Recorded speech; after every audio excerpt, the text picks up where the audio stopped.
So today we're going to talk about sacrifice. We are still just coming out of Easter Sunday, which was on April 5th, 2026. So whenever you are hearing this message here, Easter was just on April 5th, 2026. So we are just coming out of that day. We're just coming out of that celebration. So the thing that brings to remembrance for me, or the thing that it brings to mind for me, is, can you fathom, or can you imagine what Jesus actually had to go through? Not just on the cross, but also on the cross, but also what he had to go through just in his daily life, if knowing that one of your closest friends will soon betray you.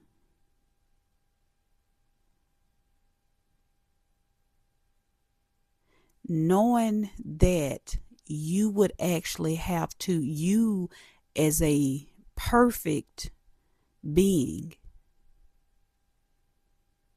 would actually have to pay for the sins of the world, of those that have not even yet come. Holding the weight on your shoulders that you are salvation. That you are salvation. You are the world's salvation. You are salvation for the entire world.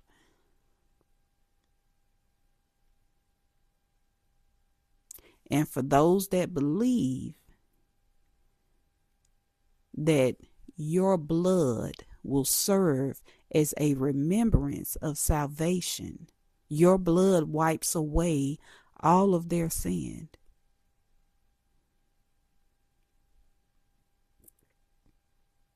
Just think about the weight of that, and think about the weight that holds on a person. Think about if you knew that one of your friends would actually betray you. Like, you knew it was going to happen. You didn't know the day.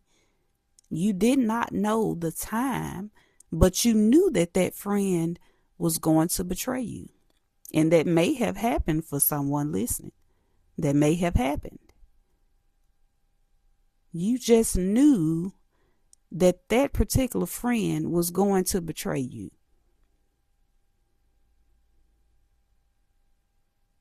The Lord may not have particularly told you that that friend would betray you, but you could probably tell.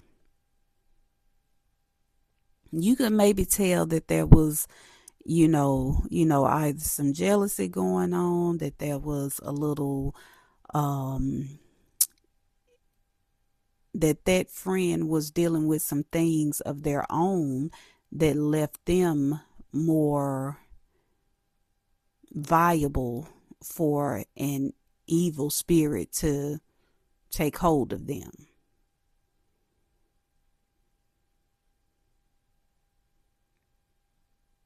So imagine you still being a friend to that person that you knew was going to betray you one day.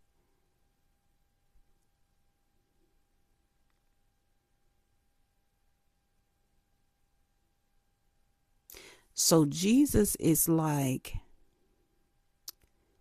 his whole life story is pretty much about being the first to do a thing.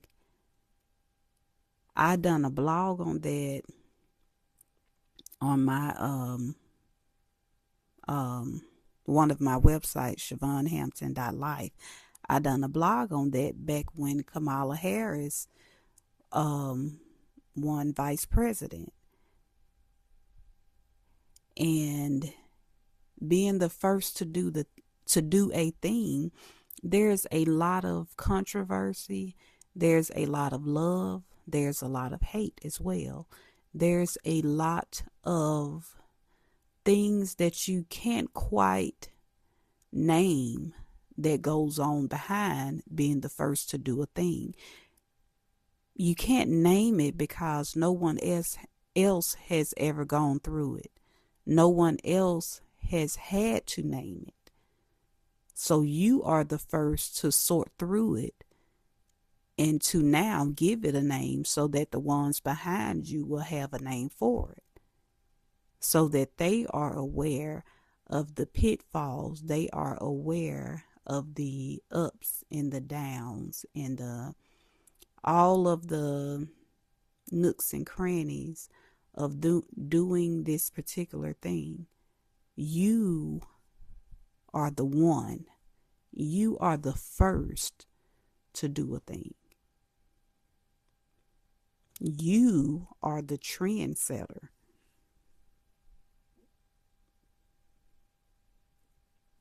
You are the waymaker. You are the very first to do a thing, whether that be in your family, whether that be in your community, whether that be in your city, whether that be in your state, even in your whole country. Being the first to do a thing is like walking, it's like being on a SWAT team and being the first to walk through that door. You're kind of blindsided. You don't know what to expect, so you're kind of ready for any and everything because you don't know. There was no one that has come before you to do it, to give you the layout of these plans. So you are creating a blueprint in real time for those that will come after you. Someone needs a way, and you just may be the way maker for that someone.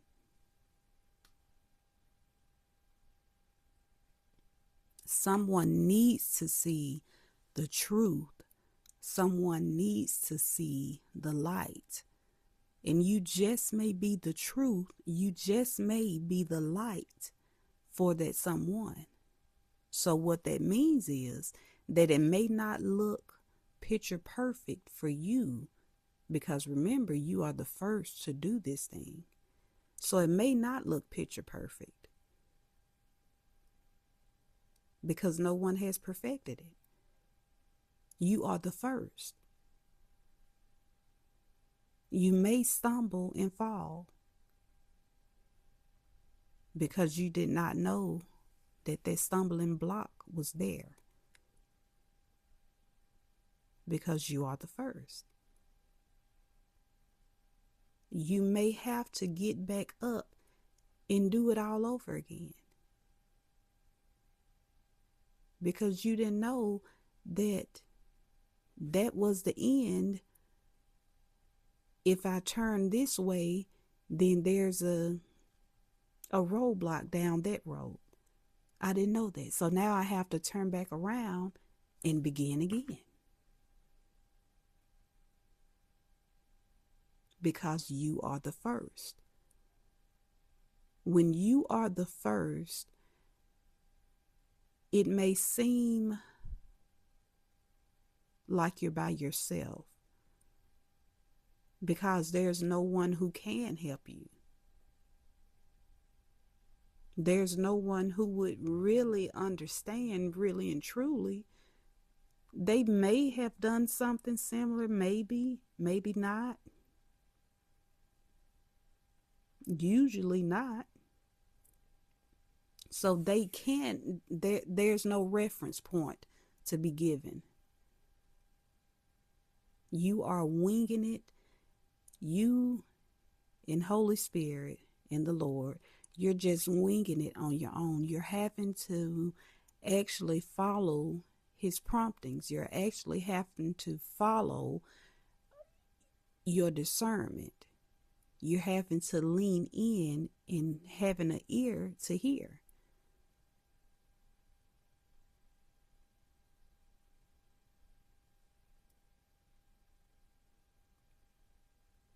So in celebration of Easter, in what Easter is for, and what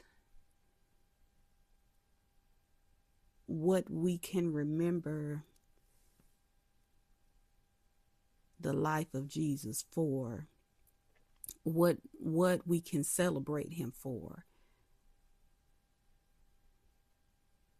Ultimately, him giving his life so that you, me and you, can have salvation ultimately.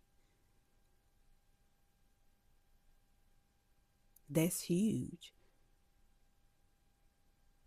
He thought that much of you and me and our whole lineage that he would give his life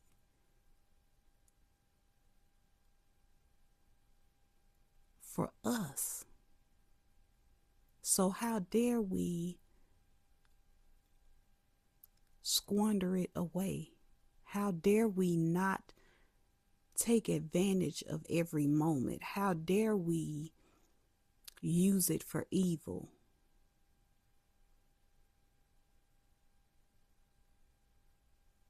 When someone has given their all to make a way for you, to make your path easier, how dare you squander it? How dare we squander it?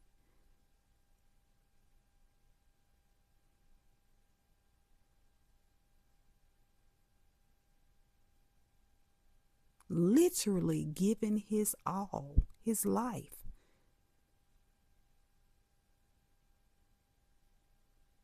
His blameless life, when you know that you have done no wrong, and yet and still you are still hanging on the cross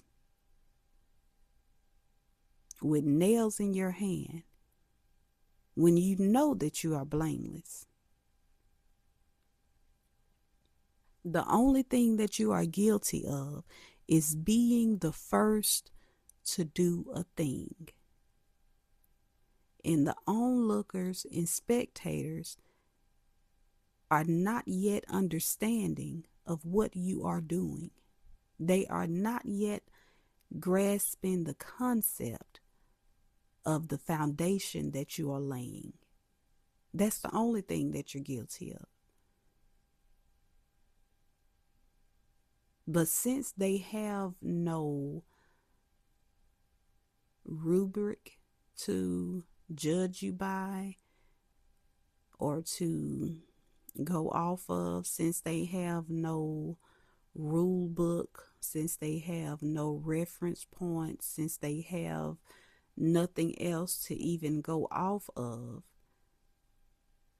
it's not the usual. It's not what they do. It's not what's expected of you. So it's wrong. But they don't understand that you are the first to do this thing.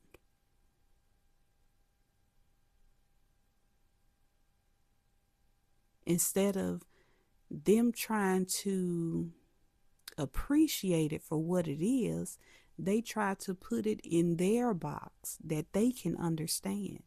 They try to wrap it up in a bowl and in a package in such a way so that they can understand it. Much like the Pharisees did with Jesus. They weren't quite ready to hear his truth. They weren't ready or willing to hear what he had to say that would have been life-saving for them. But instead, they hung him up on the cross and they made him pay for him laying a foundation for them. Imagine that. He's laying a life generational long foundation for them, yet he had to pay. So how dare we not fulfill our destinies? How dare we not live up to what he has placed us on this earth for?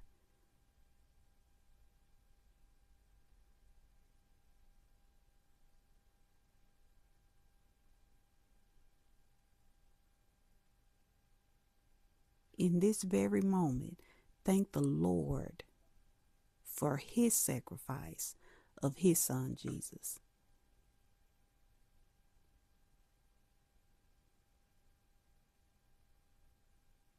Had it not been for him, you would not have grace and mercy today to even get through your day. You would not have grace and mercy today to leave a legacy. You will not have grace and mercy today to even know that you have a destiny.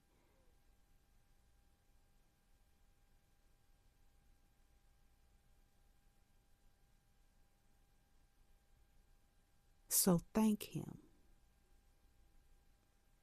Thank the Lord for his sacrifice. Thank Jesus for his sacrifice. And thank Holy Spirit for staying with you, guiding you, comforting you. But don't you dare squander your life away. Don't you dare play with his salvation.